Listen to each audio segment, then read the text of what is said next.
안녕하세요. 유튜브 준스카이입니다. 오늘은 냉시동에 대해 이야기를 드리겠습니다. 이틀 동안 방치한 제 차에 시동을 걸어 보겠습니다. 엔진 스타트를 누르면 크랭킹 스타트, 포스트 스타트, 웜업과 카탈리틱 컨버터 히팅 페이지가 빠르게 전개되고, 카탈리틱 컨버터 히팅 페이지가 이내 끝나고 엔진이 열간 상태로 갈 때까지 웜업 페이지가 유지됩니다. 즉, RPM이 열간 공회전 RPM보다 높은 값을 지닙니다. 이제 각 페이지가 갖는 의미에 대해 알아보겠습니다. 불꽃점화 엔진의 냉시동입니다. 냉시동은 앞서 차량 시동 영상에서 말씀드린 것과 같이 4가지 단계, 4가지 페이지로 구분할 수 있습니다. 첫 번째 시동, 두 번째 시동 직후, 세 번째 예열, 그리고 예열 운전 초기에 시작되어 중간에 끝나는 촉매가열 페이지입니다. 각 페이지에 대해 조금 더 자세히 이야기를 하기 전에 간단히 그래프를 살펴보겠습니다. 파란 선은 엔진 회전수, 빨간 선은 람다, 검정 선은 덜탄 연료, 미연 탄화수소 배출량입니다. 냉시동 시 이처럼 RPM이 쭉 올라갔다가 아이들 RPM 이상의 어떠한 값으로 안정화되는 것을 볼 수 있습니다. 빨간색으로 이제 이 빗금친 냉시동의 아예 초기 부분만 확대해서 보면 오른쪽 그래프와 같습니다. 먼저 우리가 엔진 스타트를 누르게 되면 이제 엔진이 시동 모터가 돌며 크랭킹이 됩니다. 이때 단순히 크랭킹만 하는 게 아니라 엔진 ECU가 각 연소실의 피스톤 위치를 파악하게 되고 연소를 위한 연료를 분사 및 점화하게 됩니다. 연소가 시작되며 이제 이 크랭킹 RPM 이상으로 RPM이 쭉 상승하게 됩니다. 이때 연소가 시작되는 이 첫 번째 연소의 시작점이 이 시동 페이지의 시작점이 됩니다. 엔진 회전수는 쭉 상승하여 열간 공회전 RPM 부근에 어떠한 이제 특정 문턱 RPM을 넘어가게 되고, 이제 그 문턱 RPM을 넘는 순간이 시동 페이지의 종료점이 됩니다. 시동 페이지가 종료되며 포스트 스타트, 시동 직후 페이지가 시작됩니다. 이후 빠르게 엔진 예열 페이지로 진입하며 예열 페이지 진입 직후에 촉매 가열 페이지가 이제 동시에 진행이 되게 됩니다. 이때 이 촉매 가열 페이지는 예열 페이지 중간에 완료가 되며 이제 엔진 온도가 열간 기준 온도까지 서서히 높아짐에 따라서 이제 엔진 회전수가 점점 열간 공회전 RPM에 근사하게 낮아지는 것을 볼 수 있으며, 이제 열간 공회전 RPM까지 낮아지는 점이 예열 페이지의 종료점이 됩니다. 시동 페이지부터 살펴보겠습니다. 시동 페이지는 첫 번째 연소부터 특정 엔진 회전수 전까지의 구간을 의미합니다. 예를 들면 이제 문턱 회전수가 750rpm이라면 크랭킹이 되다가 연소가 시작되는 순간부터 750rpm에 도달하기 전까지가 시동 페이지가 됩니다. 차가운 엔진 연소실 환경에서 일단은 불을 붙여야 되기 때문에 맵에 기반하여 일반 운전 시보다 과량의 연료를 분사하게 됩니다. 그 다음 시동 직후 페이지입니다. 제 시동 운전과 예열 운전, 시동 페이지와 제 예열 페이지 사이를 포스트 스타트 페이지, 시동 직후 페이지라 합니다.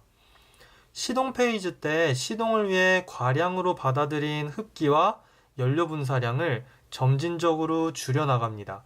이때 줄이는 양을 엔진 온도와 시동 페이지 탈출 후 현재까지 경과된 시간에 기반하여 줄여나가게 됩니다.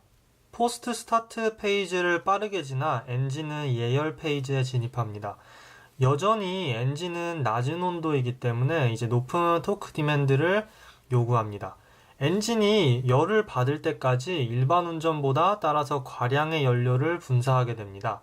포스트 스타트 페이지와 다르게 이때 이 과량 분사되는 연료의 양은 아까는 이제 스타트 페이지를 탈출을 하고 지금까지 시간도 이제 고려를 한다고 했는데, 이제 이때는 엔진의 문턱 온도, 열간 기준 온도 전까지 현재 엔진 온도에 관련된 이제 맵에만 기반하여 과량 분사되는 연료의 양을 선정하게 됩니다.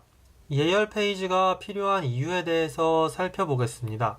연소실 벽이 차가운 환경에서는 연료가 잘 증발되지 않아 연소 효율이 떨어집니다. 따라서 증발이 잘 되지 않기 때문에 100이라는 연료를 태우고 싶으면 100이 넘는 연료를 분사해야 합니다. 이때 덜 탄 연료는 102로 나오게 되고 이제 뒤에서는 휘발유 냄새 난다 라고 느낄 수 있습니다. 즉 연료가 잘 증발되고 원활하게 탈 수 있는 연소실 조건이 필요하기 때문에 이제 예열 운전은 이제 필수적으로 진행이 되어야 된다라고 생각을 할 수가 있습니다. 이전 영상에서 설명드린 열방출의 개념에서 보면 평상시에는 크게 중요하지 않은 이 연소실 벽면으로의 열 전달 텀을 높여 연소실 환경을 연소가 잘 일어나게 만들어주는 페이지라고 생각을 할 수가 있습니다. 촉매가열 페이지는 예열 페이지 직후에 시작되어 보통 예열 페이지 중간에 끝납니다. 즉 예열 페이지에 묻히는 페이지입니다. 촉매가열 페이지는 배기 규제 충족과 환경을 위해 매우 중요합니다. 이론 공연비, 람다원 운전을 하는 불꽃점화 엔진, 가솔린 엔진이나 LPG 엔진 등이 되겠죠. 이러한 엔진들은 3원 촉매가 반드시 달립니다. 근데 이 3원 촉매는 열을 받아야 제 역할을 할 수가 있습니다. 활성화 온도인 약 섭씨 300도를 넘겨야 유해 물질을 무해한 물질로 변환할 수 있습니다. 활성화 온도 이상이 되면 3원 촉매는 일산화탄소를 이산화탄소로, 질소산화물을 질소와 이산화탄소로, 이제 이 질소산화물 중에서도 이산화질소의 경우에는 여기에 산소까지 나옵니다. 미연탄화수소, 이제 덜 탄 연료의 경우에는 이산화탄소와 물로 변환해 줍니다. 따라서 일반적인 불꽃점화 엔진은 냉시동 때 촉매 가열이 끝나면 그 이후로는 배기가스 걱정이 없습니다. 물론 3원 촉매는 이제 람다 1에서만 완벽히 동작하므로 엔진이 어떠한 상황 속에서도 람다 1 제어가 잘 되어야 한다는 전제가 있습니다. 그러므로 배기 규제 충족과 환경을 위해 빠른 3원 촉매 가열은 필수이며 이때 이 3원 촉매는 배기가스의 열로 가열됩니다. 이를 위해 촉매 가열 운전 시 점화 시기가 지각되고 또 배기가스 양을 증대하는 등의 방법을 사용하게 됩니다. 열방출의 개념에서 보면 평상시에는 크게 중요하지 않은 연소실 내 가스의 내부 에너지 톰을 높여 뜨거운 배기가스로 촉매 온도를 빠르게 높여주는 페이지가 촉매 가열 페이지입니다. 아니 왜 람다 센서로부터 신호를 받아서 피드백 제어를 하면 되지 뭘 맵 기반이네 시간을 고려하네 이런 오픈루프 제어를 하는 거지? 라는 의문을 가지실 수도 있습니다. 이는 이 람다 센서가 섭씨 350도 이상의 센서 온도부터 동작 가능한 특성을 지니기 때문에 시동 초기에는 람다 센서의 동작이 불가하여 피드백 제어를 할 수가 없고 따라서 오픈루프로 제어를 하게 됩니다. 람다 센서를 통한 엔진의 공연비 제어에 관한 이야기는 다른 영상을 통해 다시 이야기 드릴 예정입니다. 오늘은 냉시동에 대해 간략히 이야기를 드렸습니다. 재미있으셨다면 구독 부탁드립니다. 다음에는 더 유익한 컨텐츠로 찾아뵙겠습니다. 감사합니다.